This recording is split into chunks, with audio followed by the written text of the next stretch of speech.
किताबी नॉलेज, ये मोटिवेशन, ये सब चीजें, ये एक अलग चीज है। धरातल पे उतर के जाइएगा ना तो अलग चीज है यहाँ पर, और कभी बिहार में आके देखिएगा तो एकदम में अलग मिलेगा। खैर हमारे यहाँ तो हर चीज है भाई, पहाड़ काटने वाले लोग भी, तो ऐसा नहीं है कि आपके पास अभाव नहीं है, मतलब सबके पास कमोबेश नहीं है, लेकिन कितना बहाना बनाएंगे हम लोग, कितना रोएंगे कि भैया हमारे पास इस चीज की कमी है। दुनिया का कोई इंसान पूर्ण नहीं है, सबके पास कुछ कमी है। शायद जिसे हम कहते हैं कि ये बड़े लेवल का आदमी है, उसके पास बड़ा प्रॉब्लम है, छोटा के पास तो छोटे प्रॉब्लम है, बड़े के पास बड़ा प्रॉब्लम है। दुनिया का कोई आदमी जो नहीं है जिसके पास प्रॉब्लम नहीं है, और प्रॉब्लम का आना बहुत जरूरी है, क्योंकि आवश्यकता ही आविष्कार की जननी होती है। अगर आपके पास कमी नहीं रहेगा ना, आप कुछ करिएगा ही नहीं, कोई भी चीज का। ये पानी है यहाँ पर, इसकी वैल्यू तभी बढ़ेगी जब हमको जोर से प्यास लगेगा। अभी नहीं लगा है, इसका थोड़ा सा हमको लगता है कि कम है, कोई वैल्यू उतना नहीं। अभी लगेगा ना थोड़ी देर बाद प्यास, तो लगेगा ना बहुत जरूरी चीज है। तो आपके अंदर वो भूख, वो प्यास रहना चाहिए। अमूमन आप देखिएगा कोई आदमी जो होते हैं लोग, उनके अंदर जैसे किसी को क्या बोलते हैं, पोजीशन लीडरशिप बोलते हैं, कि मतलब उसकी विरासत में मिल गई है।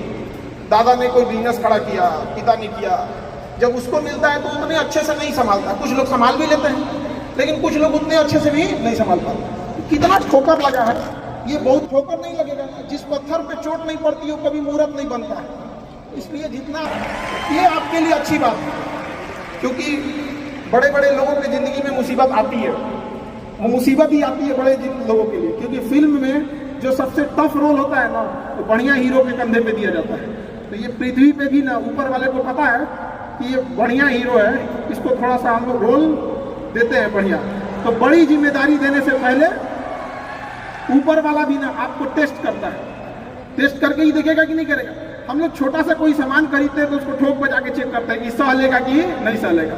एक छोटा सा बर्तन कोई खरीदने जाता है तो पटक के दिखाता है, देखिए मजबूत है। तो ऊपर वाला भी जब आपको बहुत बड़ा जिम्मेदारी देने वाला होता है ना, तो पहले सोचता है कि इसका थोड़ा सा टेस्ट कर ले। बहुत लोग टेस्टे में भाग जाते हैं, ये भगवान हमरा काहे लिए तुम मुसीबत लाया यार। जब ऊपर वाला तुमको खुशी दिया था तो थैंक यू कहना भूल गए थे, और जब मुसीबत दिया चेक करने के लिए तो परेशान हो गए। यहाँ पर चीजों से घबराना नहीं चाहिए किसी को। जिसके जिसके जीवन में कठिनाई आ रही है, आप समझिए कि आप एक सही रास्ते पे जा रहे हैं, क्योंकि वही रास्ता सफलता का है। और अगर आपके जीवन में कठिनाई नहीं आ रही है, आप गलत रास्ते पे हैं, क्योंकि सफलता का रास्ता बहुत कठिन होता है। चाहे कहीं से उठा के देख लीजिए आप,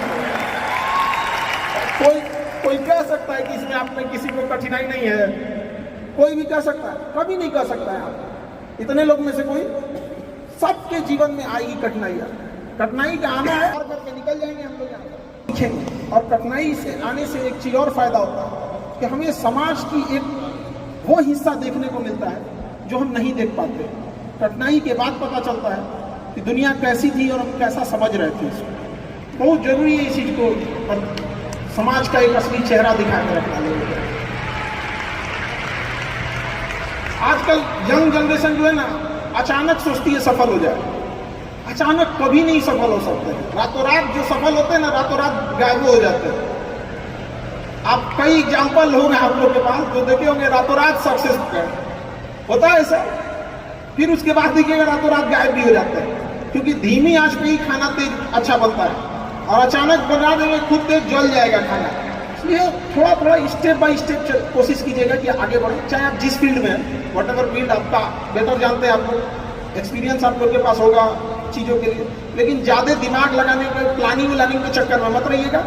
कोशिश कीजिएगा कि आज का आज चीज़ों को एग्जीक्यूट करें। जितना जल्दी एग्जीक्यूट करेंगे उतना जल्दी आपको कुछ एक्सपीरियंस गेन करेंगे, फिर आगे बढ़ने का आपको और जो भी कठिनाई होगी उससे आगे बढ़ के निकलेंगे आप लोग। वहाँ पे डिसीजन लेने के टाइम पे ज़्यादा किसी के इन्फ्लुएंस मत होइएगा।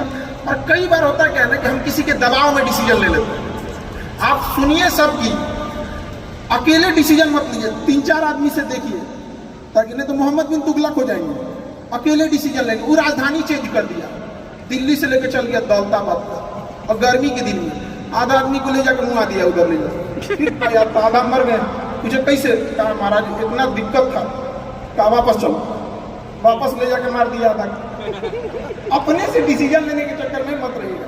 2-4 बार आप देख लीजिएगा, और दूसरों के एक्सपीरियंस से सीखना बहुत जरूरी है, क्योंकि खुद के ठोकरों से अगर आप सीखने की कोशिश कीजिएगा तो शायद ये जन्म आपका ठोकर खाते खाते ही खत्म हो जाए। तो दूसरों के ठोकर से आप सीख लीजिए ना।